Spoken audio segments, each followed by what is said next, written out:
go. Good evening, everyone. Welcome to our special meeting of council. Today is November 17th, 2020. It's time to call our meeting to order. Eric, could you call the roll, please?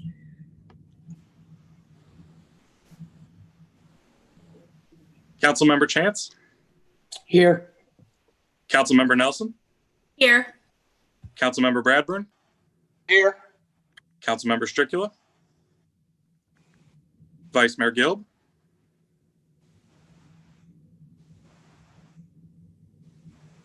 Councilmember Hunterlaw? Here. Mayor Grossman? Here. Sorry about that, Dan. I knew it was you. Welcome, Dan. I'm glad you're here. All right. Well, we usually open up our meetings with a prayer when we're in the regular building situation. Vice Mayor Guild, would you mind opening us up with a blessing this evening? Oh my goodness. We definitely need to pray over this meeting. Sure. Father, we just come before you tonight. We ask for your wisdom and guidance as we consider the business before the council tonight. And thank you for the same. In your name we pray. Amen. Thank you for that. All right. Eric, you want to start us off?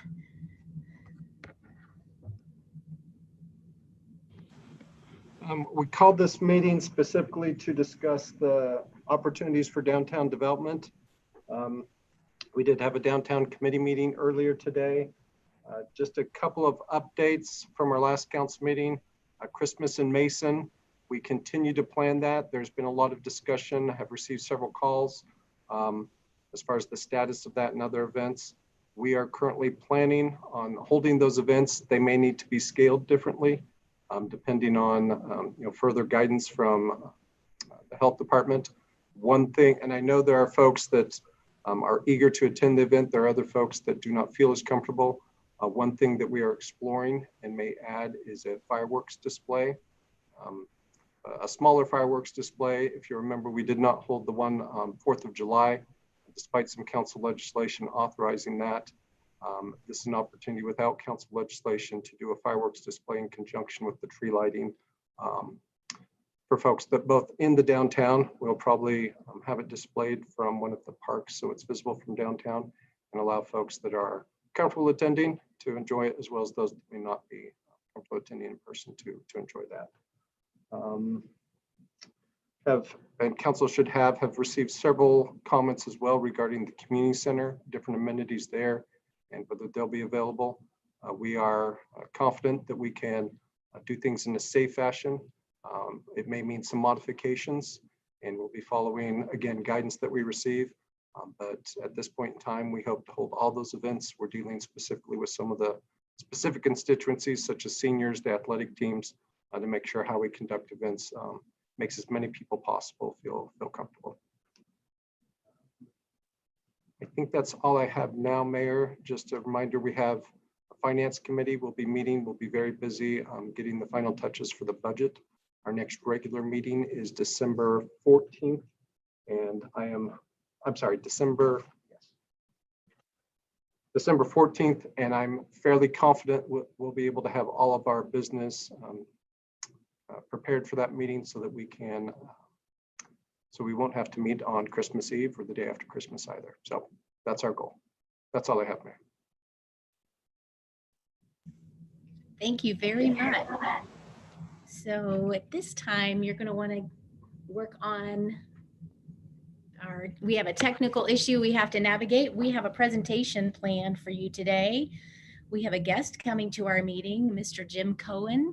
He is here to present to us to discuss a potential opportunity for downtown development. So it's going to take us just a couple of minutes to get him online with us. So if you could bear with us as we navigate. I think I've got all my sillies out now. Sorry about that, Dan, earlier. I missed you. Oh, I see Jim Cohen.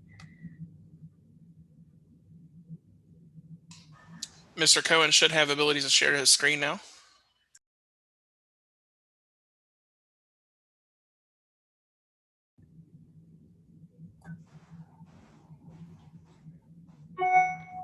Okay, I'm not sure where he appears on your screen, but on my screen, he's in the bottom left-hand corner. Jim, can you raise your hand for us and give us a wave? This is Mr. Jim Cohen. I'll let him tell a little bit more about himself. He is the owner of a company called CMC, and he is going to present to us an opportunity that he's been working on and has an interest in our downtown. So Jim, could you give them a better introduction of yourself and tell us about your proposal? Well, good evening, Mayor Grossman, Vice Mayor Gilb, and council members. It is a privilege to be here tonight virtually and to talk about our plans for revitalizing historic downtown Mason. For those who don't know me, as the mayor said, I'm Jim Cohen, the president of CMC Properties. And for the past 22 months, I have been working diligently on various concept plans to bring a luxury mixed-use development to the heart of downtown Mason on a piece of property that I own, as well as some remainder land that was acquired by the city for a road widening project more than 13 years ago. Before I get into too much detail, though, I would like to show a short video of some of our similar projects and the impact that they have had on surrounding communities.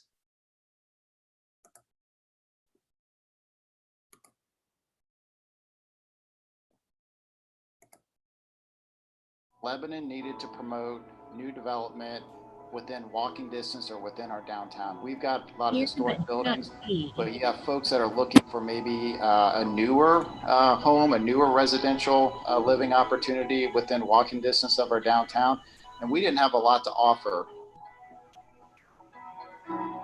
Your screen isn't shared. Our city, Lebanon, something that really needed to be developed, needed to be a true landmark for our city. And Am I hearing that the screen is not sharing? Correct. We can hear the audio, but we can't see the visual. Okay. Ryan, can you give me some help? Yes, when you click share screen, it should come up with a box for you to choose which window you want to share. Make sure you click on the window with your video. All right, so right now, hold on for a minute. Let's see if I can get you back. We'll back to launch meeting. Also, Jim, I've had trouble in the past. If it's full screen, it won't share. So make sure the video is not full screen. All right. All right, so I have the video. It is not full screen. And you guys cannot see it, correct? Not yet.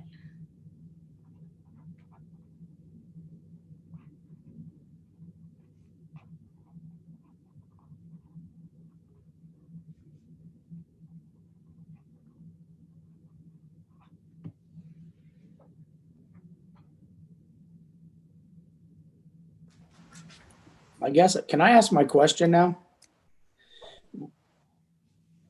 It depends on what it is. Well, I just want to know, why are we doing this virtually instead of in person? Oh, that's a good question, and that'll help fill some time while they work that out. We had difficulty coordinating schedules among council members and ICRC, so we came up with this solution to go ahead and do a live streamed Zoom meeting. Okay. Thanks.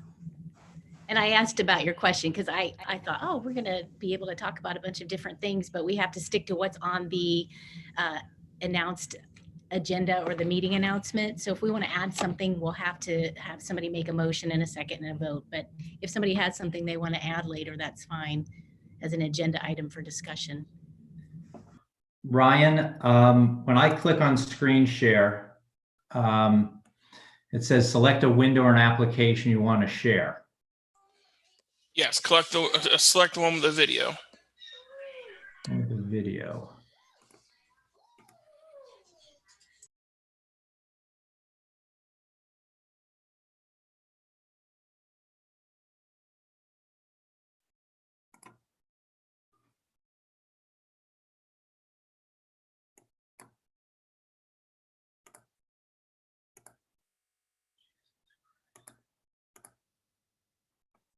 You see me? Can you hear me? Yes, we can hear you. Okay. I'm not able to find the video is the problem. I mean, I see it on my bar there. And when I play it, when I click it, it plays on my screen, but it's not sharing. I apologize for this. Do you have a lot of windows open? Probably. Let's close, if you can, go ahead and close everything but Zoom and the video. All right, give me 1 second.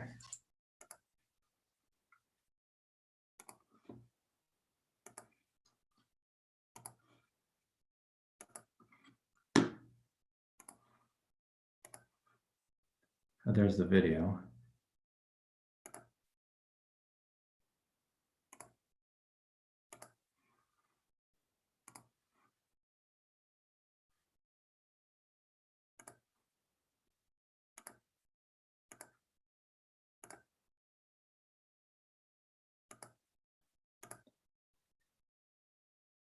Okay, I'm gonna try again. Lebanon needed to promote new development within walking distance or within our. Are you able to see it now?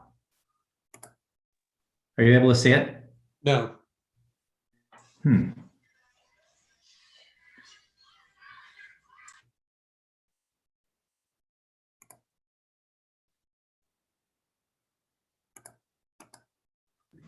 Jim, could you email it to Eric and Kurt, and we'll try to do it that way? And in the meantime, you could start. Yeah, Ryan, do you have any other suggestions of what I can do? Actually, you guys will say email it to one of them or even to me, and one of us can play it for you. All right. Give me a minute. I apologize to everybody about this.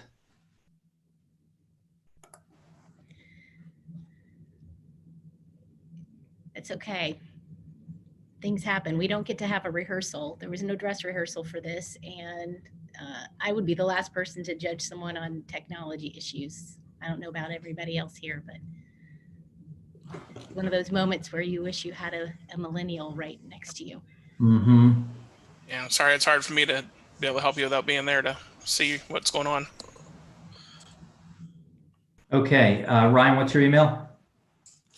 It's RyanMCGAHA@AOL.com.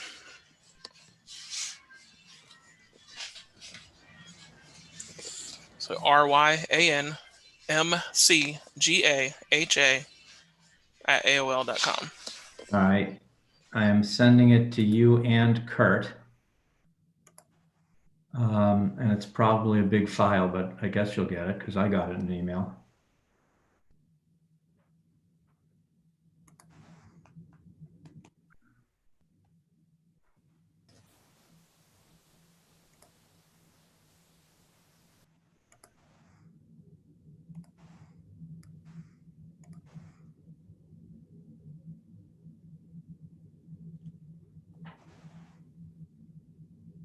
Anything? I received it, but access is locked. You'd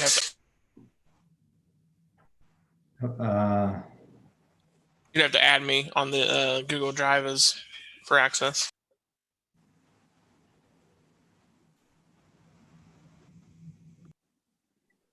Yeah, I clicked request as well. So what do I have to do to do that? Will I get an email? You would go to your Google Drive or you would get a notification that says, Kurt Sealer at gmail.com or whatever his email address is, has requested access to this video, and you'd have to click allow access. It looks like it might be on Pete Montgomery's though. Jim. Okay. So Pete Montgomery is probably going to get the notification.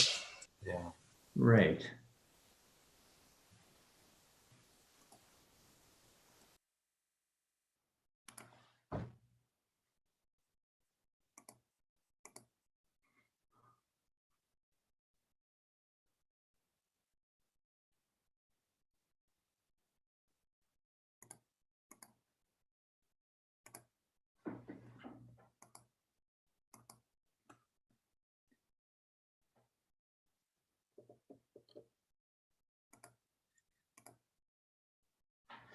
Okay, I'm back at screen share.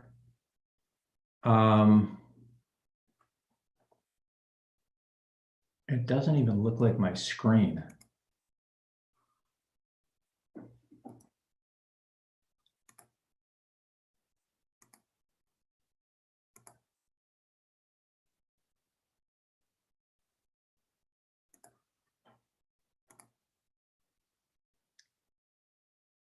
Ryan, anything else I can do on screen share to get to this thing?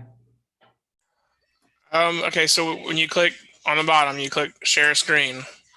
Yeah. You get another dialog box that says select a window or an application that you want to share. And it should have pretty much all your open windows. Okay, I got screen. And then make sure you click the box that says share computer sound. I got that, but what I'm not seeing is I'm not seeing the video. What do you have the video open in? It is, good question. I don't know. It's a little I don't know. It doesn't look like anything I've ever seen. It doesn't really say what it is. You just have it open in the web browser? Yeah.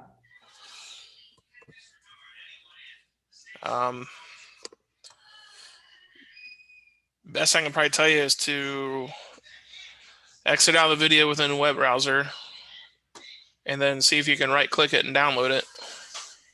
Oh, there you go. Let's see if I can do that.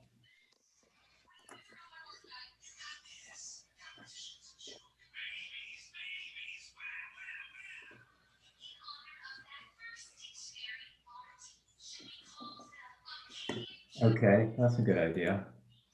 Now downloading.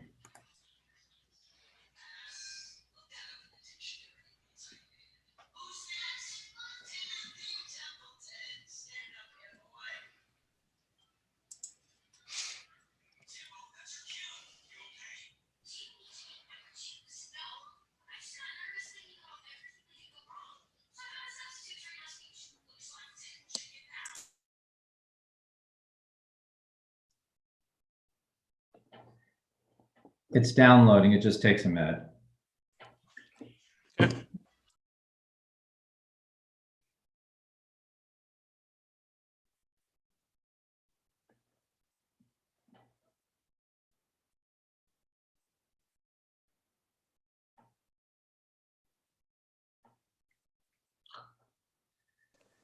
Mayor? So Ryan, you think after it downloads, it'll be someplace I can open it?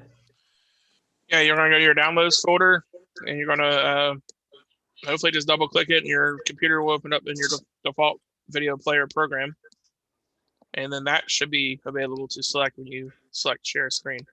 All right, do I have to go to my download folder or can I just click on this thing at the bottom of my screen? You should be able to click on the thing on the bottom of your screen. Okay.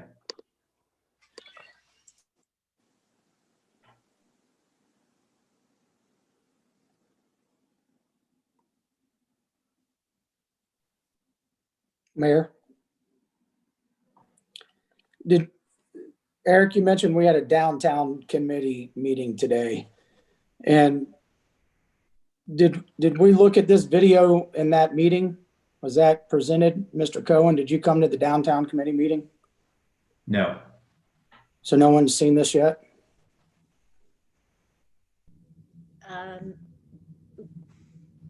Nobody's seen it. Okay. Nobody's seen it yet. I just find that odd that we have a committee that's designated to this and we haven't seen it yet. So they did meet today, and right now while they're working on some kinks, why don't we hear from the downtown committee? Could you guys give us a little update on what you came up with? I know we got an email about it. TJ, can you start us off with a little update on that? Hi, certainly. Yeah, so we did meet today and at 12 o'clock, and we were able to discuss what we talked about at the last council meeting, where it was brought up that maybe some of the funds that were not distributed to help small businesses, what we may be able to do with those. And we got this email today from from Eric that says it pretty clear, probably better than I can say it, but so y'all probably already got that, but that's kind of what the downtown committee is what we're trying to then decide what's the best fair way to be able to still help some of the downtown, or all, actually not downtown, but all the small businesses that already had, actually those that did not get any funds because either they were too late or they had issues, or we're hoping that they first wave will go through and be able to get a chance to apply for this. And then as a second wave to be able to go out and still help some of the additionals, because we know with what the governor's doing now, it's going to, I think he just announced today that he's going to actually put the curfew in starting at 10 p.m. for the next 21 days. So we're conscious of what some of the specific downtown businesses and restaurants and bars and all of Mason, and even the, I think it was fitness groups, things like that, that are limited on their space. That I think originally we talked about they wanted some outdoor structures or something, but at this meeting, I think they're anxious just to be able to get some funds to be able to help them through this time as they go through. And so that's what we were able to discuss. Maybe Eric can clean that up for me. I can. Councilmember Nelson. Yes, I'm on the downtown committee as well. Just to kind of add on to what Councilmember Honerlaw said, we have $163,500 that is remaining in our funds that the City Council has already authorized. And our goal is to distribute that money back out to our businesses. And we've decided to do that by allowing the businesses that have not yet applied, who missed that deadline, get to apply first. And then money will be distributed to them. And whatever is remaining from that $163,500 will be allocated amongst all of the businesses that originally received funding. We also talked about if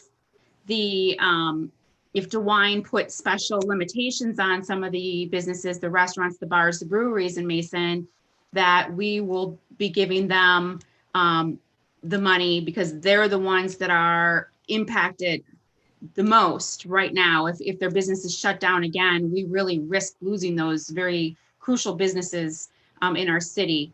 And then from there, if that isn't the case, that DeWine doesn't shut them down, then we'll be allocating it to the businesses that have already received money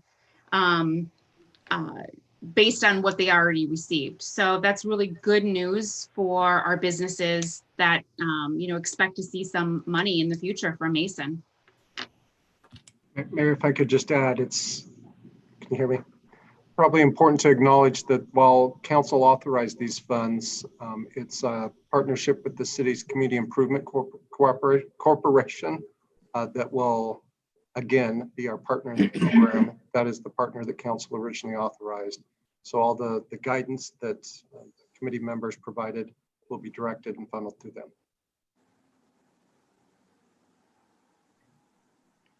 I'm ready to share, I believe. I'm sorry, Mr. Cohen, I didn't hear you. Yes, I think I'm ready to share, or at least give it another try. All right, Ashley, can you hold that thought? Okay, great. All right, let's give it another try. Thanks for bearing with us, everybody. Thank you.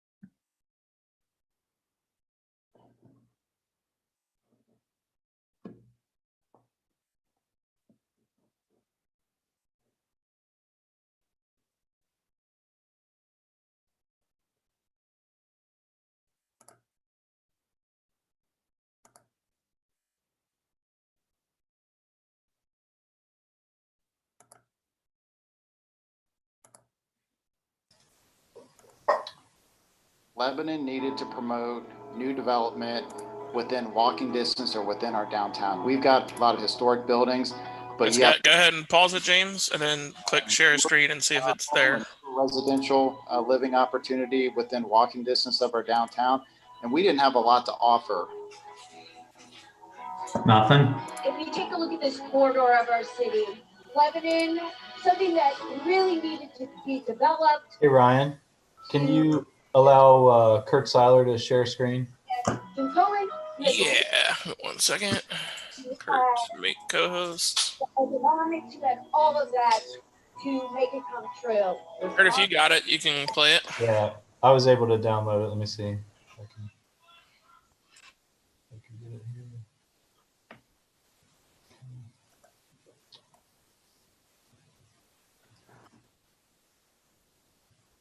You did a lot better than I did. Lebanon needed to promote new development. You guys see that? Within walking distance or within our downtown. We've got a lot of historic buildings. But Hey, Yeah, you're good. Kurt, that's working. maybe a newer home, a newer residential living opportunity within walking distance of our downtown. And we didn't have a lot to offer. If you take a look at this corridor of our city, Lebanon, something that really needed to be developed, needed to be a true landmark for our city. And controlling with the vision, you had the economics, you had all of that to make it come true. The concept of having residents over retail is absolutely an outstanding concept. What made this such a good fit for the city? You know, from the city's perspective, we have a great downtown, but we don't want to take that for granted. We want to build on that. We need to continue to look for ways to even make it better. And I think this project, with the residential aspect, but also some of the new restaurants that are going to be there, I think it's going to be great for the community and something that we're going to embrace. So in my other life as a banker for 45 years, I met Jim when he had a concept, a dream, an idea to do a project like this in Milford, Ohio. We listened, we went with it, we backed it, and Jim built a project that brought Milford to life, brought downtown Milford to life because it brought more people downtown. It brought businesses downtown. And then he replicated that in Loveland. And I saw Loveland come to life, downtown Loveland. And then he did it in Hamilton. And I saw Hamilton come to life. And I said, we want that in Lebanon. So I said, Jim, you gotta come up here. The fact that the private investment is coming in behind what the city did, you know, thank you to the mayor and city council for seeing that early on and understanding that they had to do that. And when I speak publicly, the one thing I also like to mention is the partnerships. It's the county, it's the school districts, it's the Chamber of Commerce, it's the city, it's the Vision Commission. It's all these entities that all want the same thing, which is a thriving Hamilton. Now, one thing I do like about your developments are that you not only just develop them and make it a place for people to live, but you don't walk away from them either, correct? That is correct, Mike. In 50 years, I think we've probably sold a few buildings, but by and large, we build our buildings, we manage them, and hold on to them for a long time. You're going to absolutely love what this does to our fine city. You're going to love anything that brings more people downtown, that brings residents downtown. What kind of economic impact do you think it's going to have? You know, both the direct economic impact and the jobs, it's in the hundreds of thousands of dollars of economic activity that's going to generate for the city, which is why we're doing it. I mean, we're in the business of growing our tax base, and this is going to help us accomplish that. Downtown Mason, where progress and nostalgia meet. Let us help promote and strengthen the unique character of the historic core of Mason. On June 1st, 1803, Revolutionary War veteran William Mason paid $1,700 at auction to purchase 640 acres of land in what is now downtown Mason. We want to keep the vision William Mason had alive. Voted best place to live in 2020, and for a lot of great reasons. One of my favorites, it's a melting pot of hardworking people, a place where families are proud to call home. Let us help bring this community together in a downtown that deserves it. A destination spot, a place to shop, meet friends and family for dinner, and a place to call home. Thank you both for your faith in this project and for your faith in me. Together, we're going to make it better. It's just going to be a wonderful addition to a wonderful, fantastic city.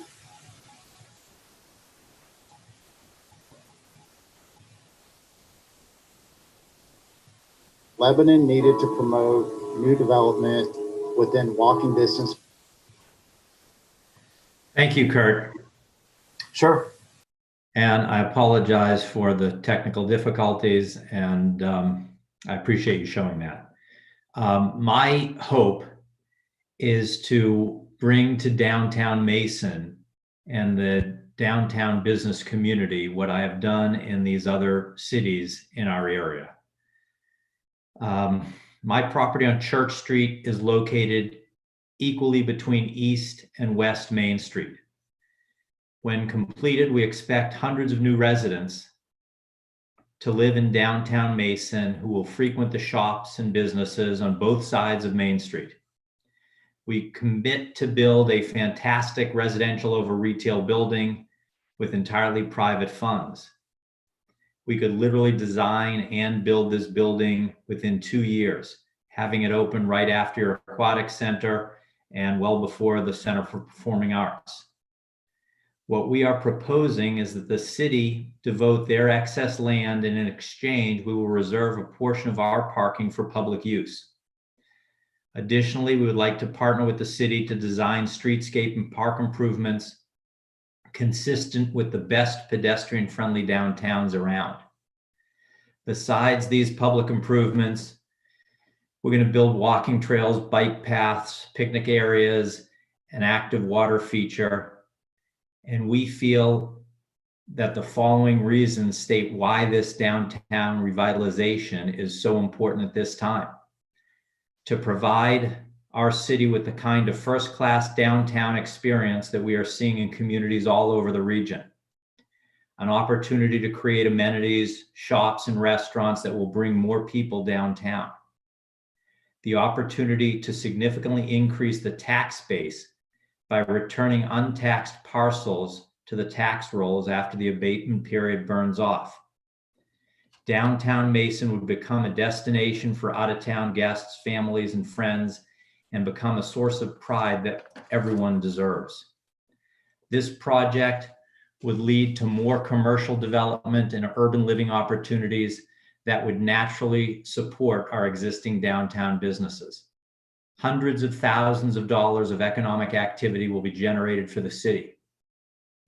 We are committed to working with the Mason City Schools, the Chamber of Commerce, the county, and all other stakeholders to enhance our impact on a thriving downtown. This project was started by Mayor Kidd when he was asked by Two Cities Pizza to take a look at what we're doing in neighboring downtowns. Mayor Grossman has put her full support behind this project as well.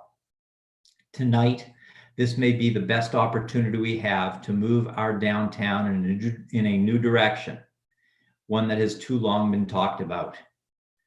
To council, I appreciate your commitment to your city, and I know that you have a sometimes thankless job. But tonight, we have the opportunity to create and move our city in a direction that decades of council before have been asked to do. And that's to revitalize downtown Mason. So I'd like to make myself available this evening in this work session to talk through the process, to answer questions, to address concerns, and see what we can do to take this to the next step. Thank you. Councilmember Nelson. Can you guys hear me okay?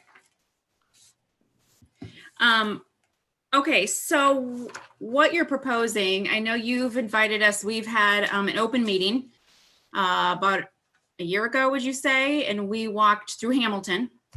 And in Hamilton, you were given land in Hamilton to build the apartment complex. And Hamilton also gave you some other, a lot of other actually free things, tax abatements, I think excavation, maybe engineering. There's some other things that Hamilton gave you to build up Hamilton for this apartment complex. And it was a great idea for Hamilton. And I'm just thinking about how that's going to be for Mason. So you're asking us to, if I heard you correctly, you're asking us to give you the land on Mason Montgomery Street and 42 so that you can build an apartment complex. And you've also asked for an abatement. You've talked about building walking trails, bike paths. Are you going to pay for this, or is the city of Mason going to pay for that?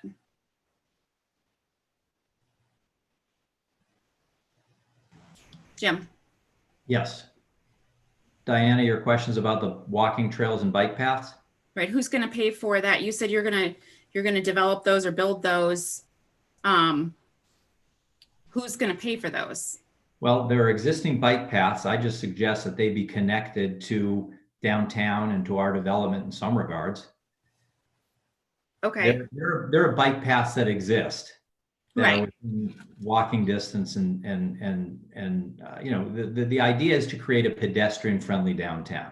So we would connect whatever we have, whatever we build, to the existing infrastructure.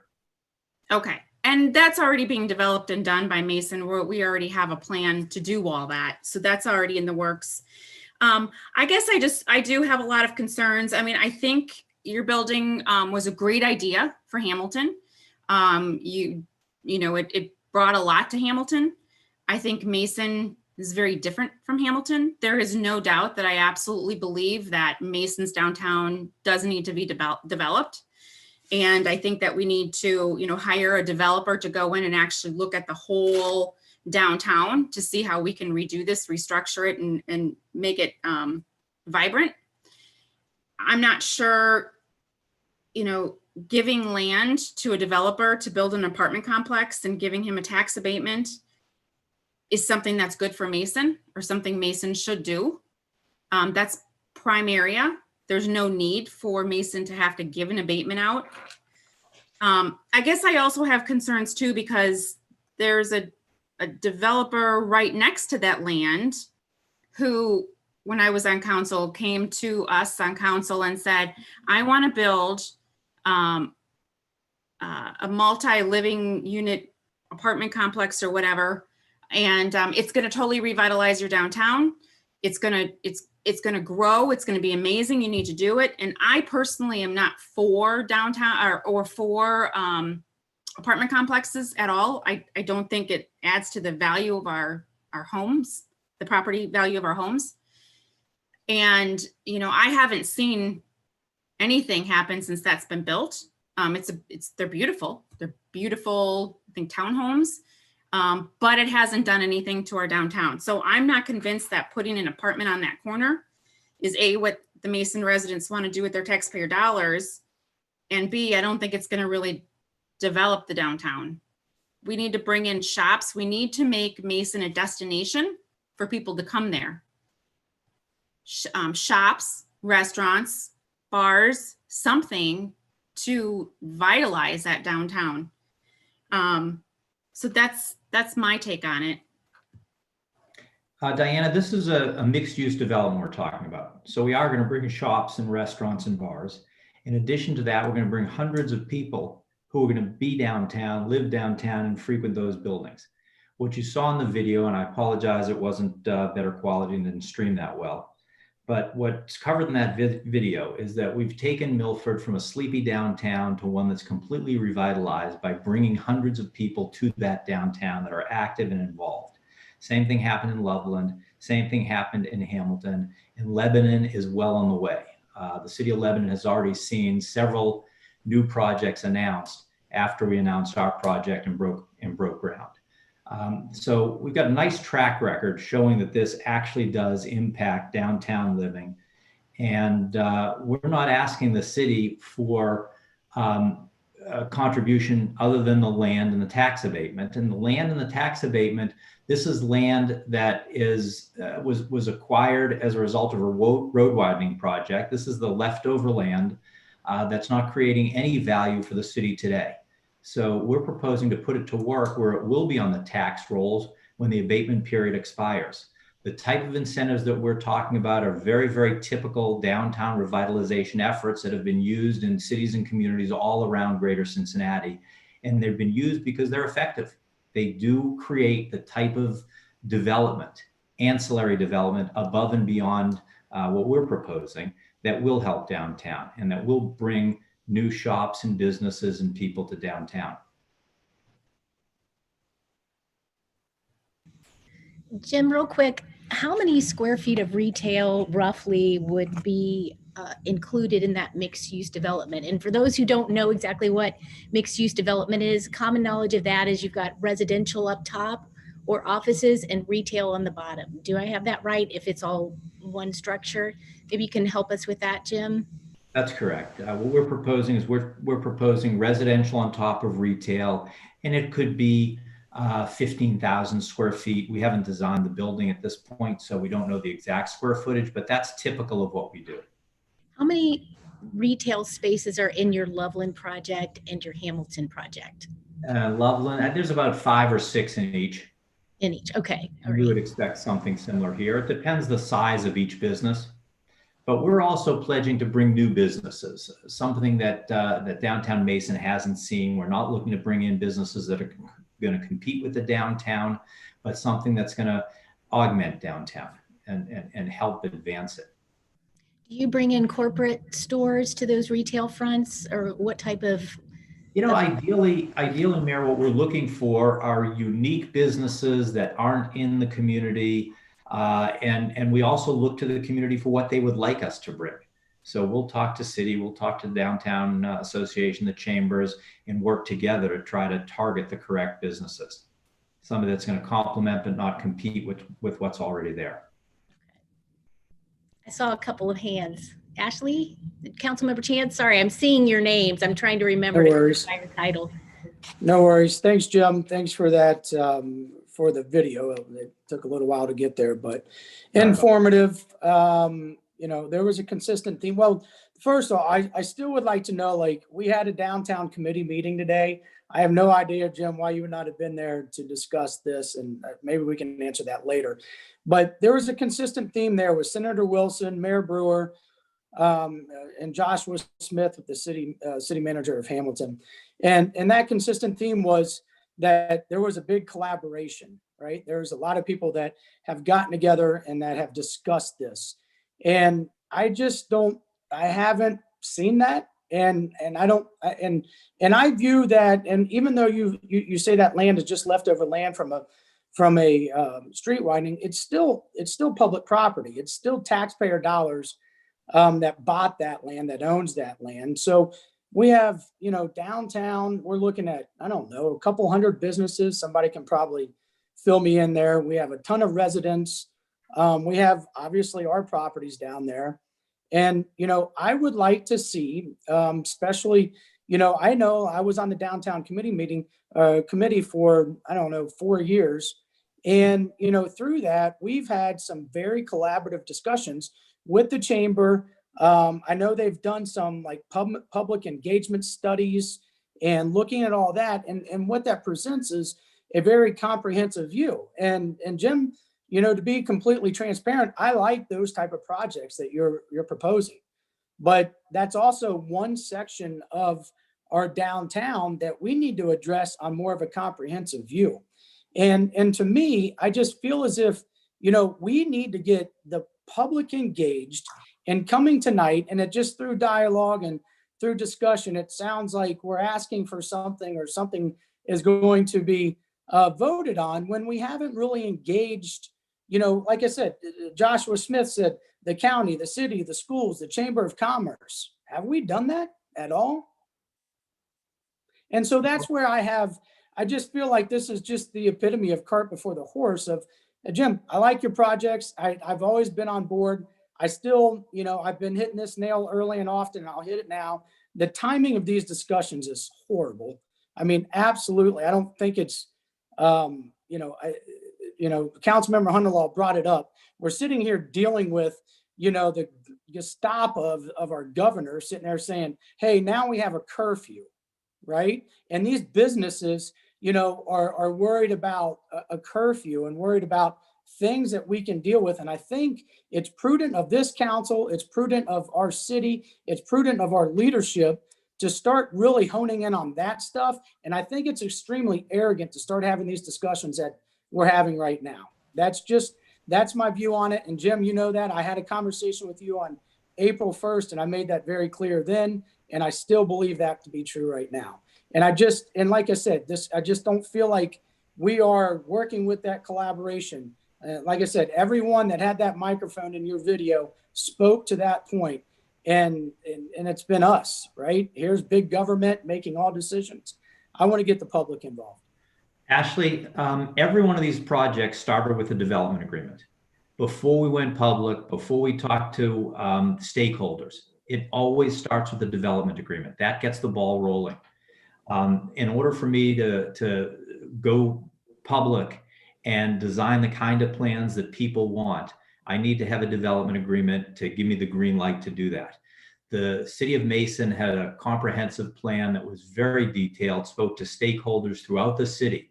And that comprehensive plan is crystal clear about what they expect downtown. They talked specifically about this site, saying that this should be a mixed-use development, that we need more housing downtown. So to say that this hasn't been vetted, I looked through 20 years of studies and reports about what's wanted in downtown Mason. I work so closely with chambers, local organizations, downtown business owners associations. That's the process, but it starts with a development agreement. Real quick, can we maybe focus on that discussion? Like, what does the development agreement actually do? Does that, what does it do? I mean, if it allows you to start having discussions, then this should be a no-brainer, right? Like, go start having discussions. But it doesn't, I don't think yeah, let's start there. What does the development agreement get us, or what does it allow us to do? What the development agreement does is it creates commitments on behalf of the developer and on behalf of the city, that we work together. The city's willing to contribute their land, and I'm willing to contribute my land. Then that stops the conversation right there, Jim. I mean, a development agreement, like I said, if it starts having discussions and you can come back with us with a plan, then that's good. But if you're asking inside that development agreement to sign off on land right now, isn't that a little difficult? No. That's a cart before the horse. Well, like, why would we do that if we don't know what you're going to do? That makes no sense to me. The development agreement doesn't transfer anything. It just says that this is the property we're talking about. For me to go ahead and design well, if we know the property, like I said, then yeah. I'm totally, that doesn't, for me, we know the property. Yeah. If we're not transferring anything, if we're not signing off on saying, yes, this is yours, and it gives you permission to start giving us, and you can start having discussions with our chamber, with the stakeholders, with the residents, with the businesses. I mean. But let's also be clear. If I meet certain thresholds, okay, if I design something that meets with the approval of planning and zoning, and it gets approved by council, then I am entitled to move forward. Because what no developer is going to do is spend hundreds and hundreds of thousands of dollars on designs and engineering, and then find out, oh no, forget it. We're going to go do something different, or we're not going to do it. And I wouldn't expect you to do that. I mean, I don't want you to spend anywhere close to 6 digits. And I hope that no one on this council would expect you to do that. But I would expect a little more than, I want to know more of the details of what a development agreement does. What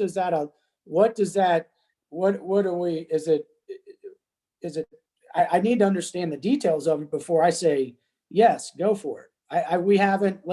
Let's start there. Why isn't that started in the downtown committee, having that discussion of what this agreement looks like?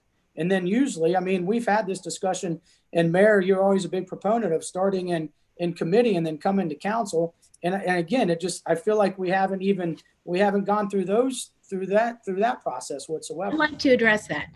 Okay. We did meet in a downtown committee meeting. You were the chair. We had Mr. Cohen as our guest, and he discussed his project. And this was prior to the last regular election. So that would be the fall of 2019. So we had a public discussion. We had people from the chamber present at that meeting, as I recall. That was you, that was me, that was Vice Mayor Spaeth at the time, a handful of people from the chamber, and Mr. Cohen, as I recall. So that open process had begun. We've also met appropriately in executive session to discuss land acquisition or disposition. And the reason I chose to invite Mr. Cohen into executive session to present to council initially at the onset of this new council cycle as mayor is because I wanted to be inclusive of all 7 members and to give all 7 members the opportunity to hear from him all at the same time. And my intention, once we had a sense of direction, was to assign committee work, such as projects to Public Works or projects to the Downtown Committee. But we haven't succeeded at having functional executive session meetings at all times. We haven't been able to fully have dialogue. And so I decided it was time to go ahead and open this up to a public discussion, and let's make some progress and allow staff, if we have enough consensus on council, to begin the dialogue with Mr. Cohen to draft a development agreement. And typically what would occur, and you guys can help me out, Eric is here, he's in the office to my left, and Jeff is here on my screen, and so is Mr. Cohen. Once that development agreement is presented to council, we have discussions about it. There's some back and forth until we come up with something that we can live with and pass by at least 4 votes. And help me out, Eric, Jeff, do you have anything to add to that? And once we get through that process, we'd go to Planning Commission. Well, Mr. Cohen would begin working with the city at that point, and council would be out of the picture for a while. Eric, can you fill us in? Help me with those details. Maybe just to simplify or generalize, and Jeff may want to add detail, but a development agreement is like many of these agreements. There are reciprocal obligations. And like Jim said, if you, and it can be as lengthy or as superficial as you negotiate, but the development agreement kind of spells out that if the developer does X, Y, Z, then the city follows through with commitments to do A, B, C. And likely and typical, as Jim expressed, the transfer of property would be part of that, because that's what the developer needs for the assurance that as he continues to make investment and progress on those commitments, they knows that the city will follow through in what he needs to keep on his development path. General superficial, but that's generally it. Jeff, I don't know. No, actually, that's pretty much exactly how I would describe it. A development agreement is going to set forth the obligations of both parties, the responsibilities of both parties, the contributions of both parties. And until you begin to negotiate it, it's really difficult to tell you exactly what would be encompassed by a development agreement. But I want to be clear, it would likely, just from our discussion so far, it's going to include some property contribution on the part of the city. And it would likely spell out what benchmarks would have to be hit before that property would be contributed. Thanks for adding to that. And to address just a couple of other points you made, as far as collaboration, I'm all about collaboration, but there are some things that we have to do with our cart before we can attach the horses to it and let them pull him through the community. I believe the last time he spoke to us, he has had over 60 meetings on this topic with different people in downtown Mason community and with the city and with us. He's met with all of us, all of us have seen his projects. We actually had our open meeting last summer or summer before last in Loveland. We toured the Loveland property together, but I think perhaps all of us have seen his Hamilton property. And I have also seen his Milford property, and maybe some other people have as well. It's very nice. So we want to take a comprehensive approach at downtown. I absolutely want to look at the entire district. But right now, Mr. Cohen has this proposal that we need to address in this one area. He holds and owns and controls a piece of property right in the center of that area, and we own some surrounding parcels. And so he is asking to partner with us so that he can move that development forward. But that requires, as you said, the development agreement. And that development agreement requires us to give staff permission to begin working on that with him. Councilmember Nelson, I see your hand. So, wow, this is being totally rushed.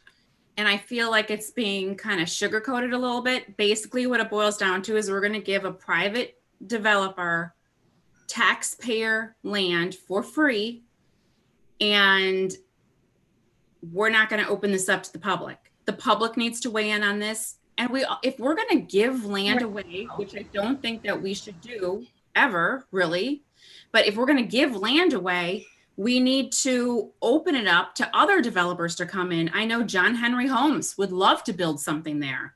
Why are we favoring one developer over another? I mean, if we're going to give land away, we have to make it fair, and we have to open it up to everybody, not just one developer. And I think kind of sugarcoating it and padding it and pushing this forward, let's hurry up and sign this, let's hurry up and sign this. Well, no, let's not hurry up and sign this. This is taxpayer dollars. They paid for this land, and it's prime property in Mason. Mason doesn't need to give this land away at all. Okay, let me stop you right there. You reminded me of something that Councilmember Chance said too. It would be helpful to not use characterizations as we're going through this discussion. As Mr. Cohen said, he's been working on this for about 22 months, and we have known about it for over a year as an entire council, a year and a half. So it's not being rushed, and this is the beginning of the process of taking it out into the public. So we're not sugarcoating anything or hiding anything from the public or rushing anything today. This is a dialogue we're having before the public to tell them what the consideration is, what the proposal is, and what kind of agreement we can come up with this area of land. So there's some other arguments we can make about what the land is valued, what are the benefits to the city. There's all kinds of things we can talk about, but characterizing this somehow as being untoward is extremely inappropriate. We don't need to do that. It's not helpful. If you don't want to vote for it, you don't have to vote for it, but we need to at least go through the process. And to another point, when Procter & Gamble approached the city about expanding their facility, I'm pretty sure we didn't say, well, we need to get a bid from Johnson & Johnson. We never do that type of thing with economic development projects. They come to us, we work behind the scenes until it's ready to be presented to the public, and then we do so transparently and openly. It's always lawfully done, and then we take a vote on it. So in this case, it's not appropriate to have other developers compete for that area in which he owns a portion of that. We can have people give us ideas for everything surrounding it, but it's not real useful there. And one other point, in 2018, we looked into purchasing that property. Ultimately, that didn't occur, but the public announcement as to the purpose of that potential purpose was made by our mayor then in our meetings on the news that would be best suited for a mixed use development. Mr. Cohen acted on that public information that we shared openly, and he began that process. And so for you to imply or to insinuate directly that something untoward is happening is just inappropriate. I don't hope that doesn't happen anymore during this discussion. Does anybody else have any questions to add to the discussion? Yeah, I'm going to answer your question. When you talked about Procter & Gamble coming in and asking for land, that's a completely different situation. This is a business that's already been established here that we receive a lot of revenue from. And I can tell you right now, an apartment complex is not going to provide any revenue to our city. Not only are we giving them tax abatements, but developers have losses on that building for years and years and years to come. So we will not be receiving any income taxes on any of the revenue that Jim Cohen's company will be collecting. And 86% of our income taxes are collected from businesses, meaning the individuals that are in these apartments most likely will not be paying taxes either. And so there is no increase in our tax base by putting an apartment complex in there whatsoever. Now, Procter & Gamble, if they want to build or add on, or, that would be definitely something worth talking about because we do generate a lot of income from that. So that's a huge difference. That's not something you can really, it's like apples and oranges. You cannot compare them. Well, I see your point on that.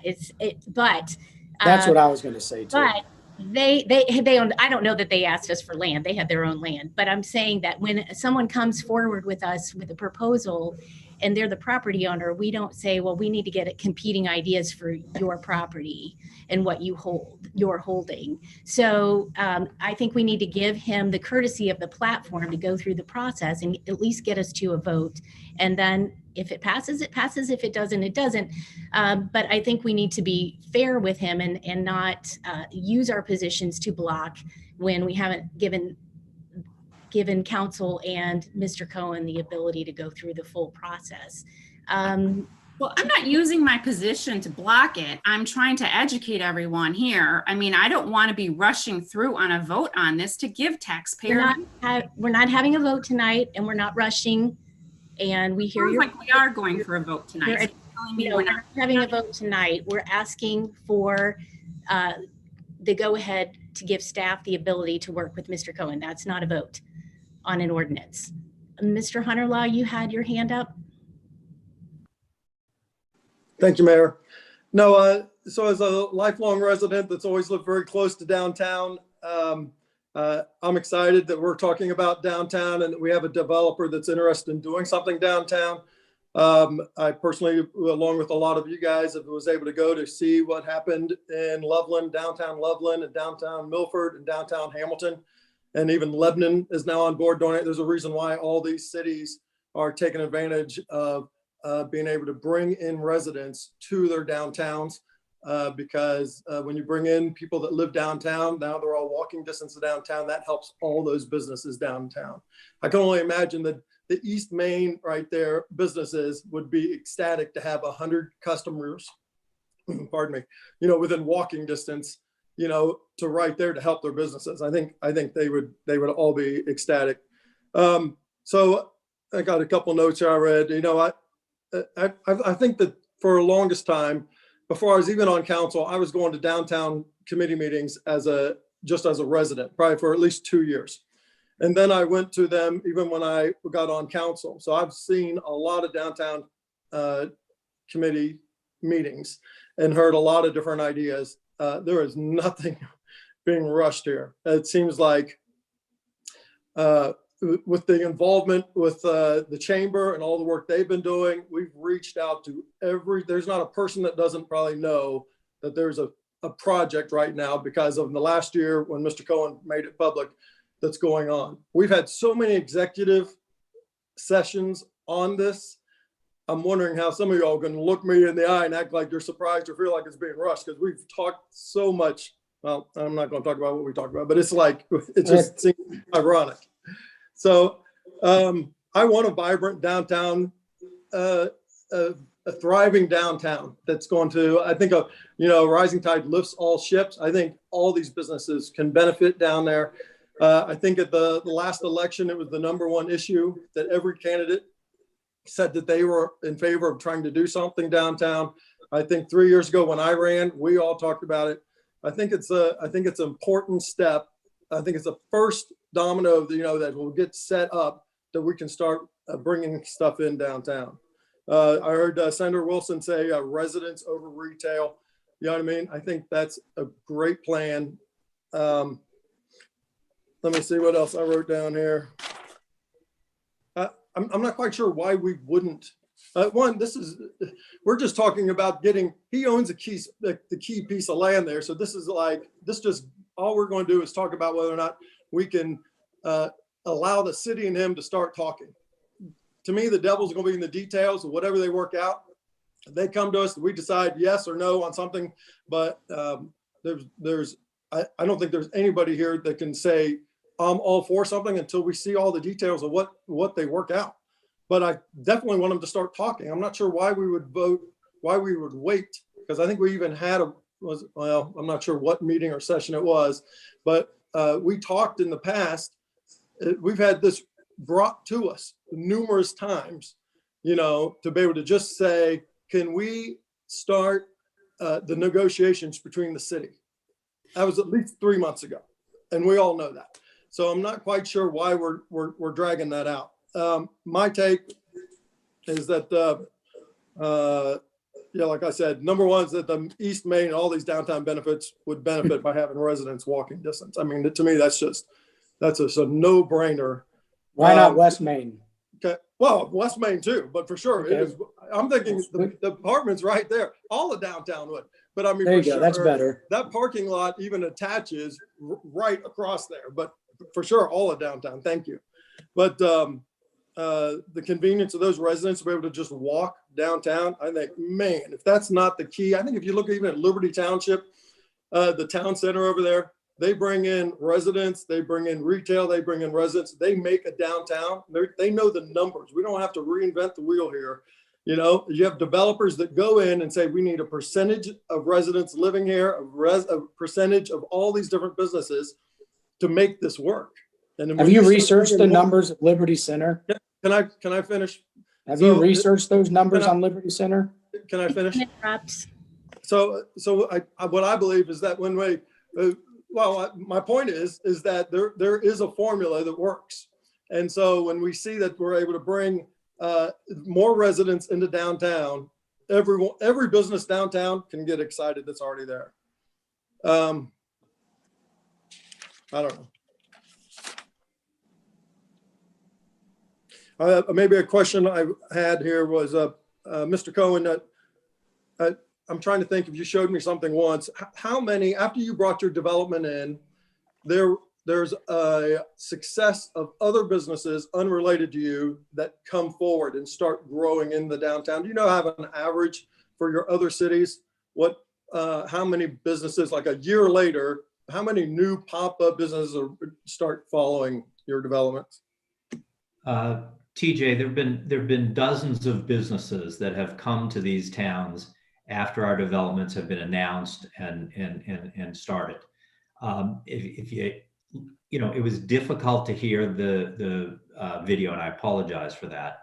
But Scott Brunka, the city manager of Lebanon, says, we have a great downtown, but we don't want to take that for granted. We want to build on that and make it even better.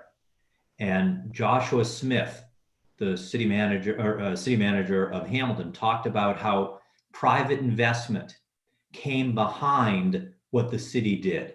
And that's what happens in these downtowns. I've done it for 10 years, and I have seen in every single case, after this development is done, and even after it's announced, new and ancillary businesses start sprouting up around it. It's happened too many times not to believe that it's going to happen in Mason.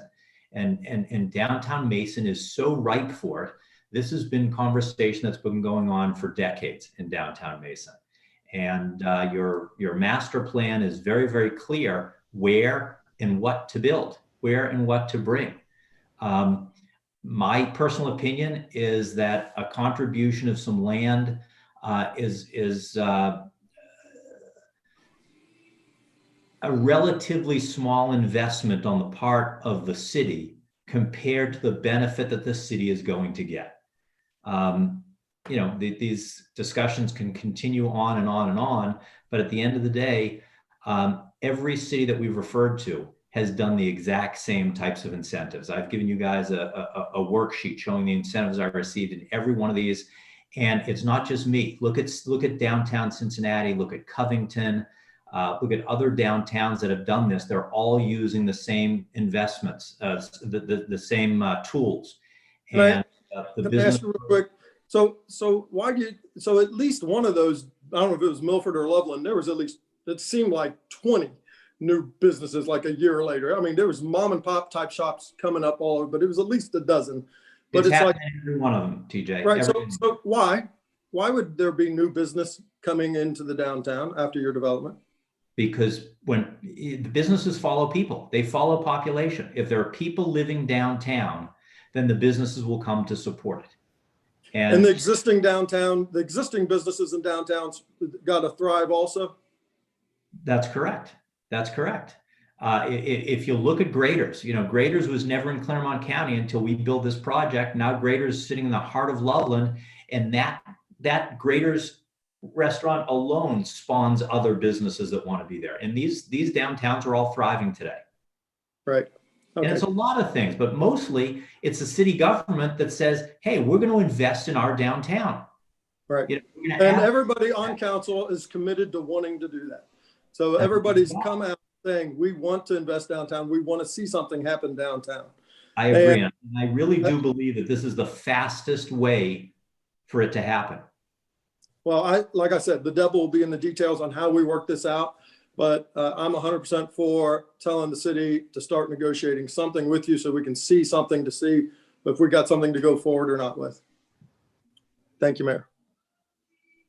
Councilmember Chance, I think you have to leave pretty soon, don't you? So do you want to I take? have to leave like at 6:30, yes. So, yeah, I just have some comments on that in regards to, first of all, we need some consistency. You know, Councilmember Hunnell, you've never been for giving anything away, so I don't know why you're all for it now. But then secondarily, like, you know, again, I want to be crystal clear in regards to, I think, you know, the concept plan is there. I think it will, I like it. But listening to Mr. Forbes, he talks about reciprocity, he talks about obligations, he talks about contributions, he talks about things that, you know, I think it's quite opposite, Eric, than superficial, because I think when I hear obligations and I hear contributions and I hear reciprocity, I hear that's contractual. And it sounds like there's going to be things that we're going to be obligated to. There's an obligatory, you know, connection here, and I don't like that. And so all I'm saying is, why haven't we, like, is it really going to cost you 6 digits, Jim, to come with, like, I mean, what are we, I mean, you know, Councilman Hunnell, I'm sitting there going, yeah, what harms it for him and the city manager to go start discussing? I don't have any of that, but do we have to vote on signing a development agreement tonight to say go prior to doing anything? Like, that's where I'm kind of confused. Like, Jim, you can call Mr. Hanson and have these conversations at any point, correct? Like, we have to give. No, right. In order for me to spend the time to put together a development agreement and for Eric to put together a development agreement, I think we all want to know that City Council is behind it, that City Council would like us to sit down, to spend the time with your legal team and my legal team to put together a development agreement. You've seen the Hamilton development agreement. You've had it for over a year. And that's pretty characteristic of what every other one looks like. They're all public record, that one comes off the other. They're very, very, very similar. So if you take another read at that, you'll get a pretty good idea about what the expectations are. You're not transferring any land by a development agreement. You're transferring land if we come up with a concept that city planning and development agrees with and City Council agrees with. So there are all these hurdles along the way. But sure. A threshold issue is the city's got to be willing to contribute their piece of ground, and I contribute my piece of ground, and all of a sudden there's a big enough piece of ground to create something that's meaningful, that will bring hundreds of people downtown and a handful of new businesses. And that will be a spark. And other things happen. You're not getting an argument out of me, but I think we also have to be careful of comparing these type of economic development agreements, right? Like, this is far, far, far. I echo what Councilmember Nelson said. This is a far cry, because in the event that we do something like this, there are a lot of stakeholders in this region, and we're dealing with one typically when we're doing our traditional economic development agreements. And you guys all know, I always sing from the fences on that. Like, I believe, you know, I think our economic development team is probably as good as anyone. I mean, I'd put them up against anyone. So, but this is completely different. And I don't know if they've ever truly executed on this type of economic development, you know, opposed to when we're dealing with a company. And yeah, we want to keep that. We want to keep that, you know, in executive session, which makes 100%. And I think that is the form and function of executive session, because we can iron out those details, because that is it's a more of a transactional thing with city and one business. We have a lot of stakeholders here, and I just wish that we would, you know, let's get them all together and look at it. And like I said, if this agreement says, you know, for you guys to start, I'm not in the position to get in the way of business either. And I think I've always said that, and I'll stick to that. And yes, Jim, you own the property downtown. We just happen to own, we tried to own it. We don't, we just happen to own a horseshoe around it. So, you know, that's the, and TJ, be careful bringing up Liberty Center. It's almost dead. So it's not doing too been rough. Yep. But no, prior to COVID. So Ashley, it certainly makes sense, given the fact that I own the middle piece and you own the stuff around it, that we work together. You know, let's put our heads together. Let's figure out something that works for everybody, that everybody can live with, and let's move forward. In a perfect world, we own that property too. So, but that's not the case. Well, we can always open up the executive session restriction on the previous attempt at a transaction from 2018 if you want to do that, but we would have to make a motion to add that to the agenda tonight and then take a roll call on that. And then we'd have a little bit more ability to. Is that what you were talking about earlier? What went wrong? We talked about adding agendas. No, I wasn't actually. I thought that maybe you were. I was going to give us an. That was my first. That was my first thought of it. So I was going to give us an opportunity to do some old new business at the end, and Eric reminded me that wasn't announced in the public announcement, and so it wouldn't be possible unless we add that to the agenda or add the topics to the agenda. So that's why I said that. It had been a long time since we've had one of these Zoom meetings and special meetings. On the obligations part and the back and forth, I wanted to try to address that a little bit. You brought up that, so that there are some opportunities for us in this potential proposed public-private partnership. And one that has been a big goal of mine since before I even ran for council, but when I was campaigning, when I was running for council initially and campaigning, and I brought it up many, many times, haven't gotten much traction on it, but it really gives us the opportunity to make meaningful infrastructure improvements in the downtown area tangentially to Mr. Cohen's proposed project, using those remnants of parcels that we own along Mason-Montgomery roadway. And we don't have visuals right now to show the audience, but what it would do would give us the opportunity to beautify the walkways and widen them, and to provide a more pedestrian friendly and welcoming environment and more of a gateway look at that intersection. His property is where the, remind me, it's that brown cinder block building. That's your parcel, Jim, right? That is, it used to be a church, and now I think Acting Up is renting it. That's correct. Correct. So that's kind of in the center of a bunch of smaller parcels that the city owns that had acquired over time and widened Mason-Montgomery. But there are some significant things that we can do, like bury power lines in addition to or tangential to what he's doing. And those are things that could be covered in that development agreement. And also taking a look at what we can do and hopefully on East Main to clean that look up a bit too, and clean up its functionality and add more functionality in general to the entire downtown district. And so to me, this is an opportunity. It does require some partnership. We all supported just a few weeks ago in council working with a counterparty, the Mason Arts Council, to contribute land because they were hoping to raise money to put in a $20 to $30 million investment. And what Mr. Cohen is talking about for downtown Mason is a $20 million plus investment. And maybe you could speak to that real quickly, Jim. I'm not sure that you talked about that much, about the scope of your project and about how much it would cost and how long it would take to build out. I said earlier that we could have this project completed within 2 years. And I do believe that that's still true if, once we get plans approved by planning and zoning and city council. The cost of the development will be no less than $20 million. And we could have this up and running at the end of 2022 if we make the decision to get started and move forward. And I don't think there's any question that the pandemic that we're in today will be over in 2 years. And this will be a really, really nice stimulus for downtown Mason and for the entire region, for the entire city. You guys have invested so much money in the aquatic center and about to invest, or people are about to invest more money in the arts center, and having a really cool downtown in place would be wonderful for those investments. Yeah.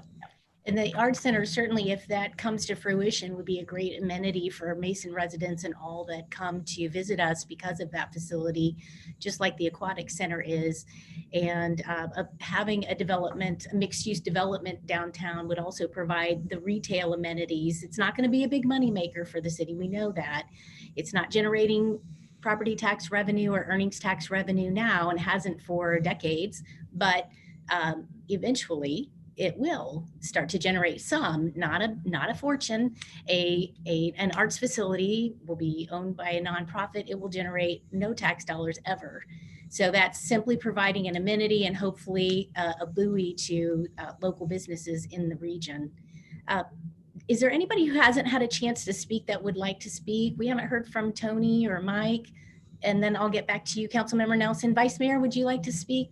Yeah, I'm certainly excited about the opportunity to develop downtown. I see this as a great opportunity to do that.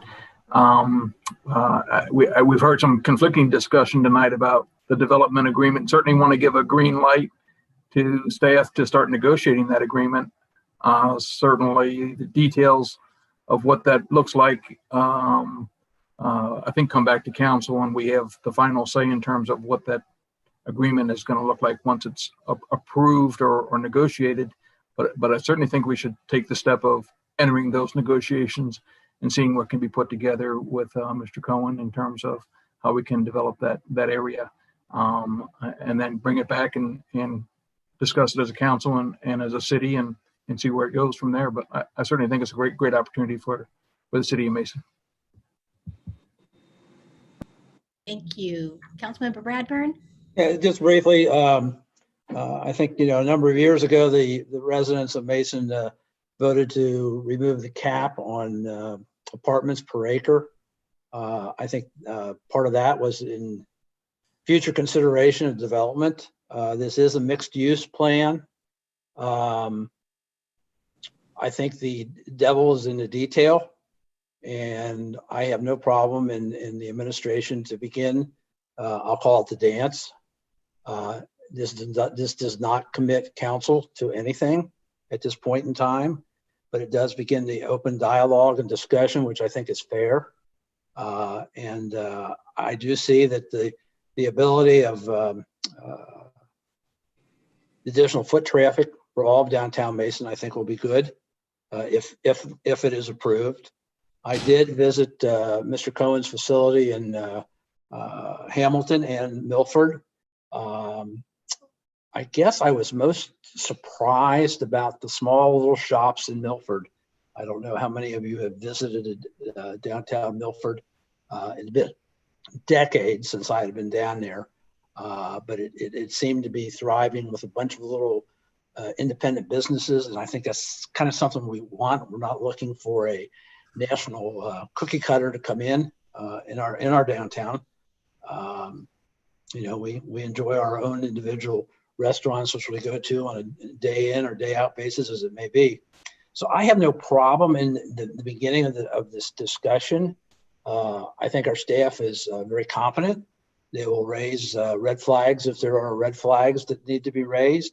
And then it will be for the public also at the same time, as it will all be public documents to have input, and then council can go ahead and make a decision if it wishes to proceed. I don't think it's a little different in the fact that we would possibly be donating some land. I don't know how else you're going to develop the parcels of land that you have there with the current configuration of owners. So I think there's nothing wrong with going ahead. It's obvious it was discussed before I got most recently back on council. And it has laid fallow for a long time in the sense that it's there, nothing's happened. I don't know of anybody that's before Mr. Cohen has come in to say that this is something we want to try. I think it will be transparent. As far as I know, it has been transparent in the past. It's been transparent as far as I've been my most recent time on council. So I don't have a problem in the administration to go ahead and to get with the developer. They put their heads together, come back with something for us to take a look at. And, you know, obviously we're going to get input from the public. We're going to get input from the businesses, and we'll make a decision from there. Thank you. Councilmember Chance, you have something to add? I do. In regards to this, I mean, with this development agreement, does this lock us in as selecting Jim Cohen as our development partner for that parcel? Maybe Eric or Jeff can answer that.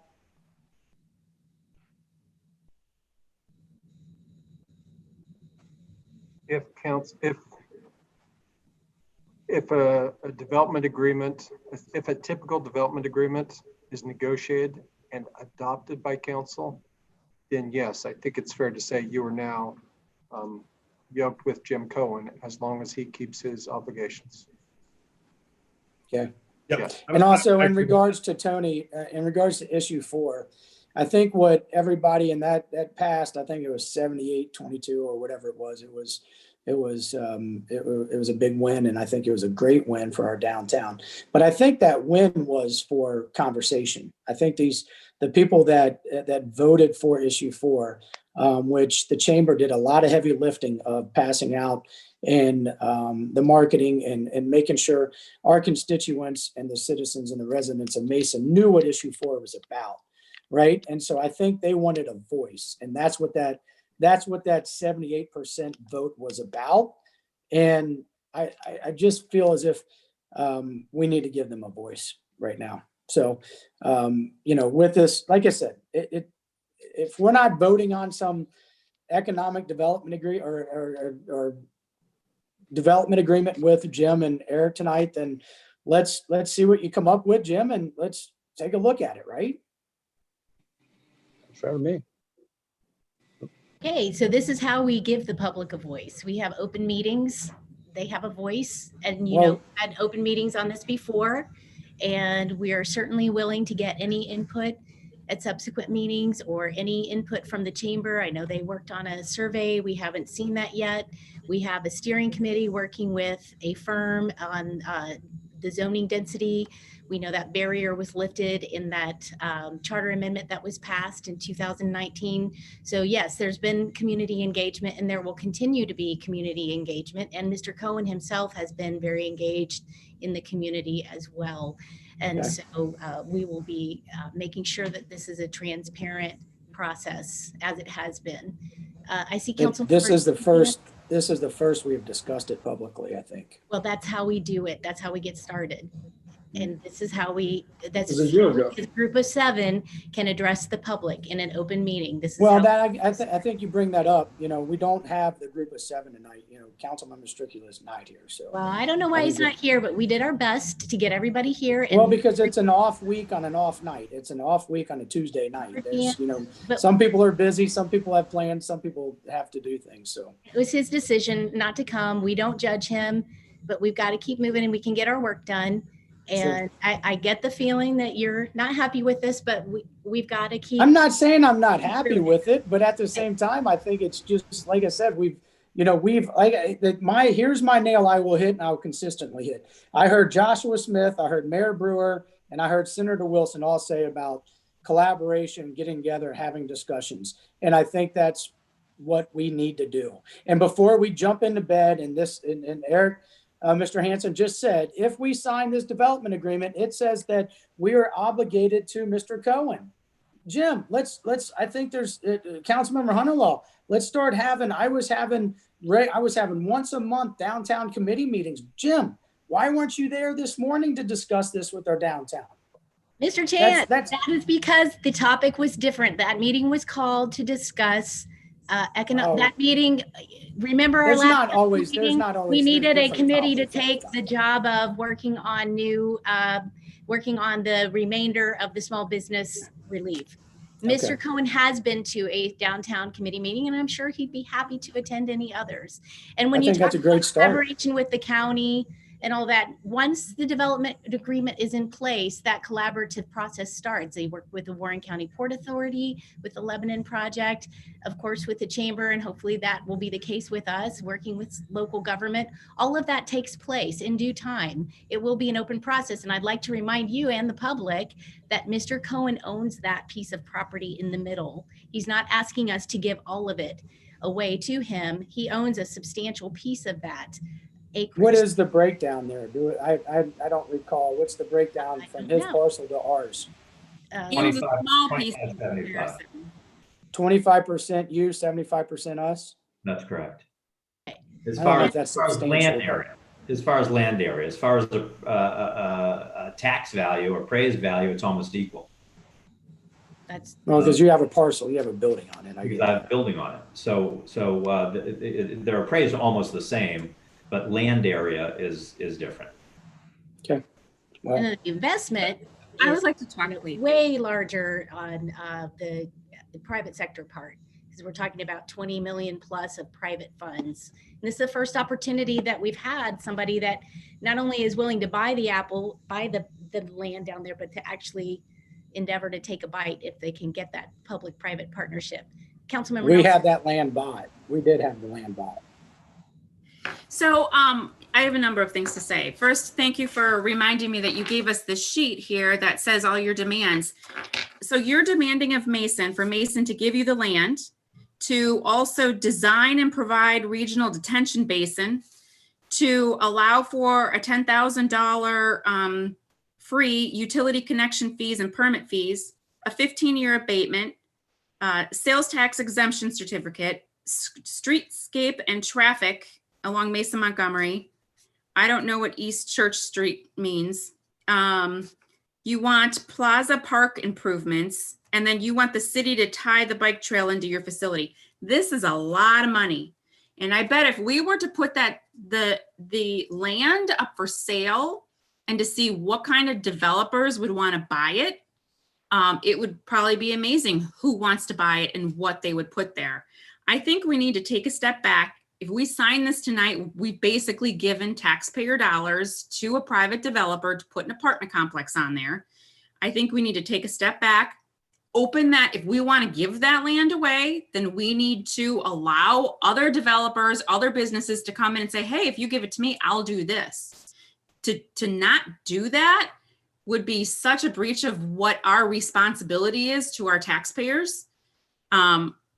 It would be terrible. It would be terrible for us just to give their land away to put an apartment complex there. I also think I'm shocked that TJ, that you want to do this, because I just wanted the city to put a street light on a private business's land so that pedestrians could walk safely. And you want it to have nothing to do with the city government paying for a street light at all. That's not the government's responsibility, is what you told me. So I think giving away prime Mason land, it's just not right. We need to open this up. Let's allow, I bet we're going to get some emails from taxpayers that are watching this. Let's listen to what they have to say. We haven't let anybody know anything about this until now. We have not engaged the chamber properly. We've given them somewhat of a idea of what this is about, but they're not here tonight. They should be. And also when it comes to the downtown committee, we have a new downtown committee now. And we have just recently asked for past information that we've received from other surveys or developers. And, we've really lacked, we've never had a formal developer come down to say, this is what you should do with downtown Mason. And I think we need to wait until the downtown committee looks at a developer to come in to say, this is what you guys need to do here in downtown to make this viable. This is what you should put where, this is what you need. And go from there. Just to sign something today and give this property away to a private developer is just against what we're supposed to be doing with taxpayer dollars. Mayor, can I jump in? Are we signing something today? Jeff, Eric, is there are we signing anything? No. Are we voting? It's voting on anything. There is no development agreement in front of council tonight to be considered But to if be we voted vote on. on the development agreement, we are voting on giving him the land if he meets certain requirements. That's not You are correct. not voting on a development agreement tonight. Okay. I think the question that's come up is to get some signal from council as to whether city administration and Mr. Cohen should begin negotiating a development agreement. But there is no development agreement to be voted on tonight.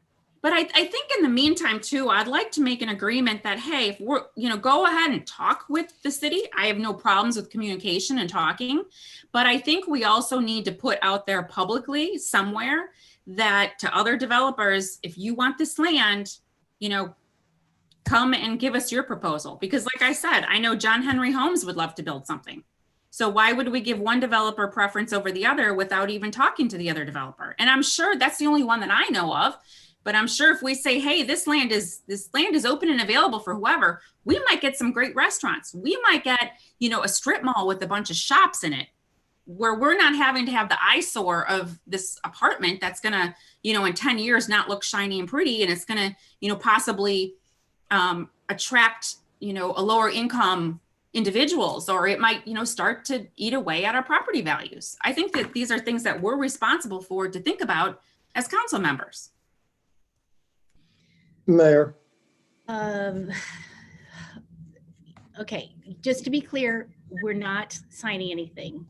We're simply giving staff, if enough members of council, which I'm counting 3, have said, yes, please, let's go forward. And I certainly want staff to go forward and negotiate a development agreement with Mr. Cohen to come back to council, similar to what has occurred with the Mason Arts Council.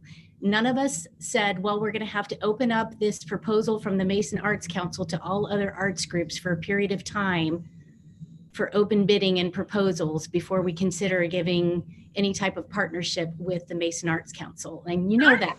It's completely different than an apartment complex. The Arts Council. It is a mixed use development. And yes, there are apartments in there. Let's talk about a concern you raised about low income people. Mr. Cohen, can you tell us what is the minimum standard requirement to be able to qualify to rent an apartment in one of your facilities? It'll be. Tell us about that. Household income will be $75,000 or more.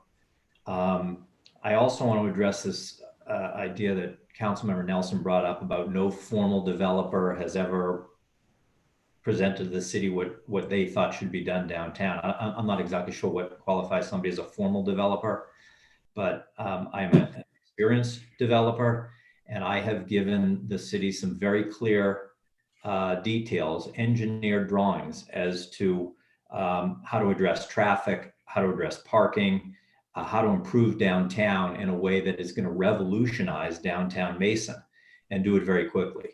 So I'm not sure what you're referring to. Eric, do you have those drawings that you can present to us in a downtown committee meeting? Sure. I mean, I've already presented them to City Council. You've all seen them. Do you have those, Eric? Oh, I do not believe Jim has given us. He has reviewed with us, but Jim, I don't think we have any of those documents. Do you mind sending those documents to Eric so that he can distribute them out to council so we can look at them and we can talk about them in a downtown development committee? I will discuss that with Mr. Hanson. Okay. Didn't you say he already had them? No, I said I presented them to City Council on at several meetings. And the reason they're in closed sessions is because they involve the acquisition of land. So that's why they're not public at this point. Okay, so we need to get a developer in here who is going to, well, I mean, if you've come in and already done it, then we'd like to see it and look at it. You have seen it. She's seen it. You've all seen it. Okay, yes. Well, I would like to present it to the downtown committee so we can start looking at it. I mean, if you're not willing to let us do that, then we need to, downtown committee needs to hire a developer to come in and say, this is what needs to be done. Because we as a group, we want to move the downtown forward. Diana, do you know how many hundreds of thousands of dollars the city has spent on experts Well, yes, and I have asked for all those studies, and none of those studies are exactly what I'm talking about. Those studies don't exist where, at least I don't have them.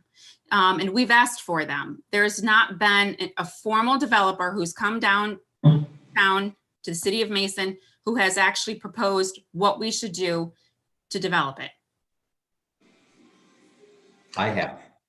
Okay, well then give us those things so we can talk about it during the downtown committee meeting. I'll bring him to a downtown committee meeting. Okay. It's a great idea.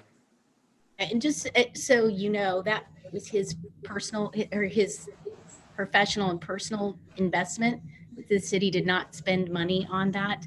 So I'm feeling a bit uncomfortable at some of your comments, only because I'm concerned that at this point you're really mistreating Mr. Cohen.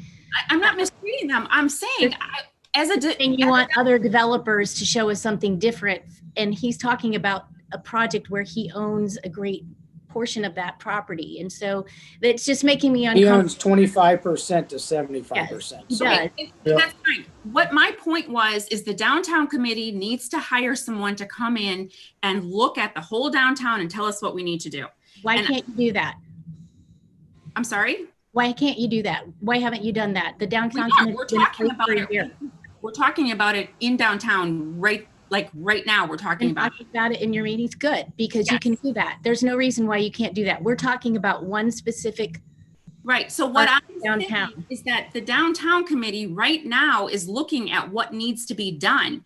We need to hold off a minute before we do anything to see what developer will come back and show us what we need to do. Yeah, very similar to our approach on dispersing funds for small downtown businesses. Is like we said, hey, let's step back, let's evaluate it, let's do something bigger than better than what's right here. So I think we should apply that model. Okay, we have 4 members of this group of 6 so far that want staff.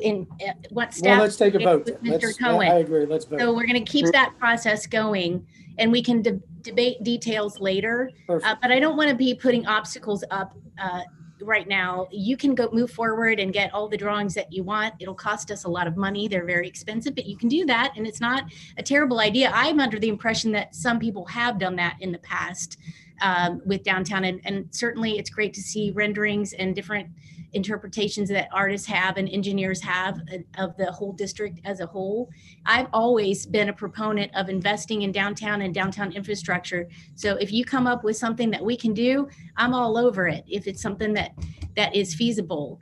But to use that as an obstacle for Mr. Cohen at this point in time is not appropriate in my view and makes me very uncomfortable. Yeah, well, Mr. Hunter, I think I saw your hand. Tell me I'm inappropriate, not allow me to respond. Using that as an obstacle, it makes it feels inappropriate to me. I'm not calling you. I'm not using it as an obstacle. What I am saying is that we currently, as a committee, which Mr. Cohen would have known if he would have come to this meeting or any of our downtown meetings since I've been there. Currently, as a committee, we are currently right now looking at how to improve the downtown Mason. We just had a bunch of information that Eric sent to us. And the last meeting, we said, let's all read through all of it and move forward on what we need to do going forward. This is not an obstacle for Mr. Cohen. This is a process that needs to be done properly. And this is something that downtown committee is right now in the middle of doing. We're in the middle of talking about hiring a developer to come in and tell us what we need to do to make downtown successful. Okay, perhaps I misunderstood you. I thought you wanted to get that all out of the way before we move forward in any type of step with Mr. Cohen. If I misunderstood you, I apologize. You're certainly welcome to continue that process on the downtown committee. Councilmember Hunterlaw? I want to make a motion to permit city staff to start negotiating with Jim Cohen. Do we make motions in work sessions? Text message. A text message? Why would you say that? I don't know. We're making a motion. Make a motion. Let's go. I just said I'd like to make a motion. Is there a second? I'm guessing this. Is this what we do, Jeff? What's the best way to handle this? TJ's wanting to make a motion. Well, that's always any council member's prerogative. I mean, this is a special meeting to discuss, I mean, the advertised purpose of the meeting was to discuss downtown development. If the motion is to authorize staff to begin to negotiate a development agreement, that's consistent with the purpose of the meeting. Would we take a roll call on that after it's seconded, if so? I would. Okay, all right. So is there a second to Member Hunter-Law's motion? I'll second that. Okay, let's go ahead and take a roll call on that. Do we still have Dan? Councilmember Nelson, No. Councilmember Bradburn, Yes. Vice Mayor Gilb, Can't hear you, Gil. Yes. Okay, I think that was a yes. Councilmember Hunter-Law, Yes. Mayor Grossman, Yes. Councilmember Chance. No. Okay, the motion passes with 4 affirmative votes. You have to do like a first reading or a second reading, or? We don't have that yet. Right. Just again, to clarify, there is no legislation before council. There is no actual development agreement for council. When there is a development agreement, that will come back to council with an ordinance that will take all of the normal steps. You know, first reading, you can waive the reading, the way we take any other legislation through council. Okay. This motion only essentially tells city staff, go, you can now go try to negotiate a development agreement with Mr. Cohen.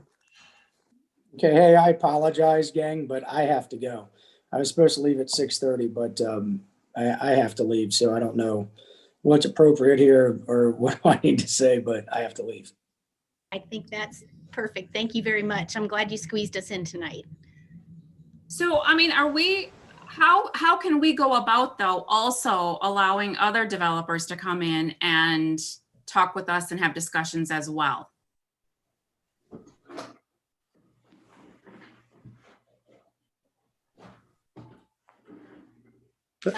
Perhaps this is a question best asked of Jeff. There is nothing at this point that prohibits anyone else from approaching the city with any other proposal that they may have for any kind of development downtown.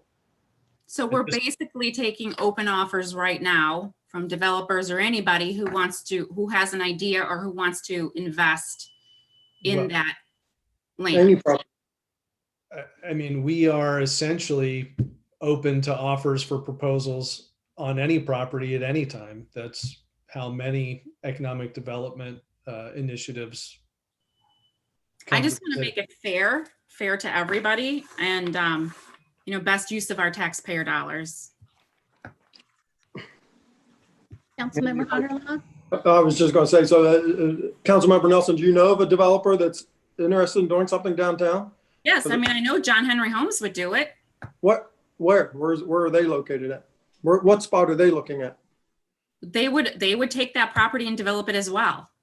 So I mean, it would only be fair to talk to them or anybody else who wants to come up and. So do you think they've already come to the city saying, "Hey, here's our offer, we're interested," or why wouldn't they have done that? Because I think it's because open. They didn't know. Because like all the other developers out there, they don't know Mason's possibly giving it away for free with the whole entire list of tax abatements and free landscaping and Sure free. they do. Yes, yeah, sure. No, sure. I don't think they do. If they do, you'd have a lot more people lined up saying, Well, hey. they definitely know now. So let's find out who comes to the table. Well, here. and I think we also need to advertise it properly. I don't think a Zoom meeting is enough advertisement to say, hey, we're talking about giving land away for free. Mm-hmm. If you want to put a proposal in, let us know. I mean, I just think it's the fair thing to do. Jim, I just want to say thank you so much for all your time for the last 22 months, you said. And I don't know, the countless executive session meetings, the countless public meetings you've given us. This has been going on a long time. We've all known about it and we've all talked about it a long time. We appreciate that you keep trying to invest in something here. I know it's got to be very frustrating for you. We're looking forward to what we can do here. And hopefully we can, like I said, the devil is going to be in the details. But hopefully we can come to the middle and find some common ground where we can come together. So I look forward to seeing what the city and yourself can work out. Thank you for saying that. I appreciate it. And Councilmember Nelson, we hear you. We understand how you feel. We're going to have to take this through the process, and we can debate the details as they come. And you know, we certainly understand you disagree with some of us on this issue, and you know, it is what it is. But let's move forward with positivity and professionalism, and you can, you know, still have input and help us stay on our toes and have a great negotiation process. Is there any comment from anyone else on this topic? Okay, I don't see any. So we have on our agenda, so to speak, the need to adjourn into executive session for the acquisition and or disposition of real property. Eric, are there any other purposes for tonight that I'm forgetting? None that I have. And that you have. Okay, so we're going to have to regroup. So the audience, thank you. If you've watched live stream or if you're going to be catching up with us on ICRC-TV or on ICRC-TV.com later, you're going to see a screensaver. We're going to go into executive session. It's just going to stream and you'll see this screensaver. It's very boring. And then when we're finished, we'll reconvene into executive session and then we'll adjourn from there. So I guess it's time for us to say goodnight for now. Anything else, Eric? Just for council members and the public, as well as for Ryan at ICRC, we need to exit this stream and then click on that other link, which will take us to a second meeting where we'll hold the executive session. And then Ryan, we will do that. And then once we're done with the executive session, we'll need to click back on this stream to return to the public meeting. Okay. And before we do any of that, you'll need a motion, a second, and a roll call to go into executive session for that stated purpose. I'll make the motion that we go into executive session. For the purpose of, where'd he go? Ah! Sorry, it just said close. Hold on, I don't know. Well, DJ? how about I'll make the motion. There you are. Sorry, yeah, I guess the battery wasn't totally plugged in. It's at 10%. I make the motion that we go to executive session to discuss, what'd you say? Acquisition and or disposition. Thank you. Acquisition and or disposition of properties. Is there a second? Second. Okay, let's call the roll. Councilmember Bradburn, Yes. Vice Mayor Gilb, Yes. Councilmember Hunterlaw, Yes. Mayor Grossman, Yes. Councilmember Nelson. Yes. I think that's everybody. All right. Thank you.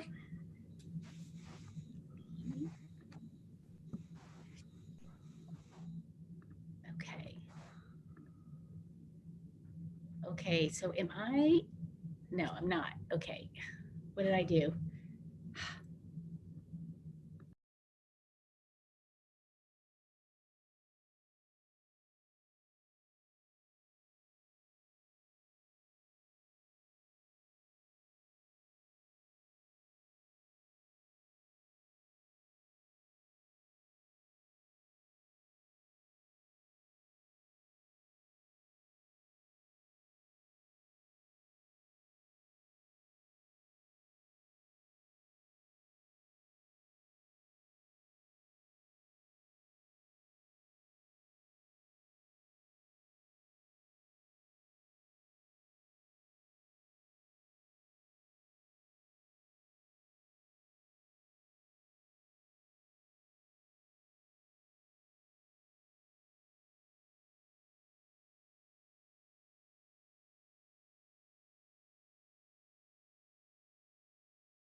Ryan?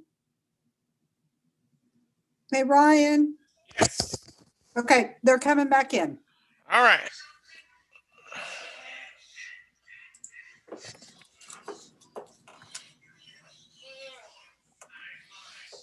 You guys are back.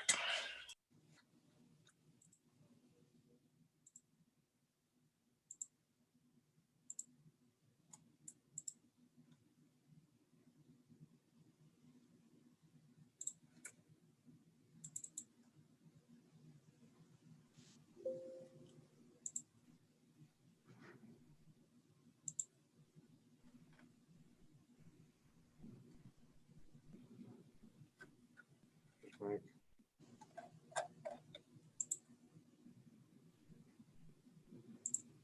Brian, I think we're just waiting on Tony Bradburn to join us.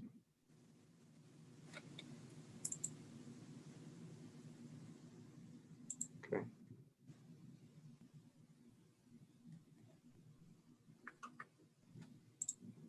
Okay, Ryan, I think we're all here. You guys are all set? Yes.